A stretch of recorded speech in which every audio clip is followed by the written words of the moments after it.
আমার নাম শুনি আমি আমার ভাই আজকে আমি অনেক ইমোশনাল। আমি আমার ভাইকে এভাবে দেখতে পাচ্ছি সামনে।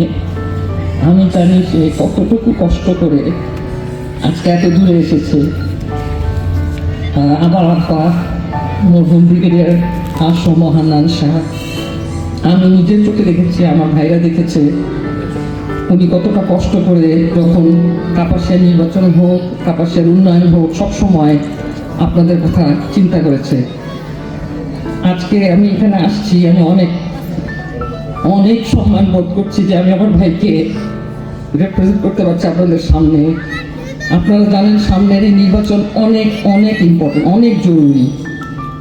আমি আপনাদের সামনে আসছি দোয়া চাইতে যেন আপনারা আমার ভাই শাহরিয়াজুল হান্নানকে ধানের শীষে ভোট দেন। আপনারা নিজেরাই দেখবেন আর নিজেরা দেখতে পাচ্ছেন যে কতটা উন্নতি হবে সামনে। তা আমি অনেক অনেক সৌভাগ্য যে আমি আপনাদের সামনে আজকে আসতে পেরেছি। সো একটু দোয়া রাখবেন এবং সবাই আপনারা কিসে ভোট দিবেন? অনেক কিসে ভোট দিবেন? আচ্ছা, অনেক ধন্যবাদ। আসসালামু আলাইকুম। বারিশাবো ইউনিয়ন 6 নং ওয়ার্ড নামা বারিশাবো উপস্থিত আছেন সুদূর কানাডা থেকে আমাদের একমাত্র বোন ব্রিগেডিয়ার হান্নান সাহেব সবচেয়ে ছোট মেয়ে শারমিন হান্নান নির্বাচন হবে। সেই নির্বাচনে আমি বিএনপি দেশনেত্রী বেগম খালেদা জিয়া, দেশনায়ক তারেক রহমান, শহীদ রাষ্ট্রপতি জিয়া রহমানের প্রাণের দল বিএনপি ধানের শীষ মার্কার প্রার্থী হিসেবে আপনাদের কাছে এসেছি। স্কুল কলেজ মাদ্রাসা বিদ্যুৎ সবকিছু আপনাদেরকে সাথে নিয়েই কিন্তু উনি কাপাসিয়ার উন্নয়নের এক বিপ্লব গড়েছিলেন নাকি? এখানে যারা অনেক মুরব্বী আছেন ওনারা আমার দাদা পিতামহ ফকির আব্দুল মান্নানের নাম জানেন। উনি ছিলেন বৃহত্তর গাজীপুরের এমপি এবং পাকিস্তান প্রাদেশিক পরিষদের মন্ত্রী ছিলেন। উনি ওই কাপাসিয়া এবং গাজীপুরের জন্য বহু শিক্ষা প্রতিষ্ঠান, বহু রাস্তাঘাট করেছেন। কেন এই কথা বলছি? কেননা সারা বাংলাদেশে এখন ধানের শীষে জোয়ার বইছে, তারেক রহমানের জোয়ার বইছে, শহীদ রাষ্ট্রপতি জিয়া রহমানের জোয়ার বইছে, দেশনেত্রী বেগম খালেদা জিয়ার জোয়ার বইছে। সেইখানে কাপাসিয়া যদি পা পিছলে যায় তাহলে কাপাসিয়া সে পিছিয়েই থাকবে।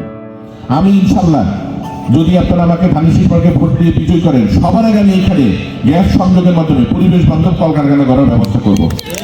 আমার দ্বিতীয় অঙ্গীকার আপনার আধুনিক কৃষি ব্যবস্থা। আমাদের চেয়ারম্যান জনাব তারেক রহমান সাহেব কৃষি কার্ড আপনারা অনেকে হয়তো শুনেছেন, আমিও আপনাদের বলছি এই কৃষি কার্ডের ব্যবস্থা করবেন। এই কৃষি কার্ডটা কি? এটার মাধ্যমে একজন প্রান্তিক পর্যায়ে একজন কৃষক তিনি সহজ শর্তে বিনা জামানতে উনি ঋণ পাবেন, উনি সার কীটনাশক উনি সুলভ মূল্যে পাবেন, বীজ সুলভ মূল্যে পাবেন। ওই রাষ্ট্রপতি যে আমাকে বিজয় করতে হবে, শাহরিয়াজুল হান্নানকে বিজয় করতে হবে, বিজয় করতে হবে। আমি আমার বক্তব্য আর দীর্ঘায়িত না করে আয়োজকদের ধন্যবাদ জানিয়ে এবং আপনারা মা বোনরা অনেক কষ্ট করে আছেন দীর্ঘক্ষণ, আপনাদেরকে প্রতি কৃতজ্ঞতা জানিয়ে, ভাইদের কৃতজ্ঞতা জানিয়ে আমার বক্তব্য শেষ করছি। আসসালামু আলাইকুম ওয়া রাহমাতুল্লাহি ওয়া বারাকাতুহু। ধন্যবাদ।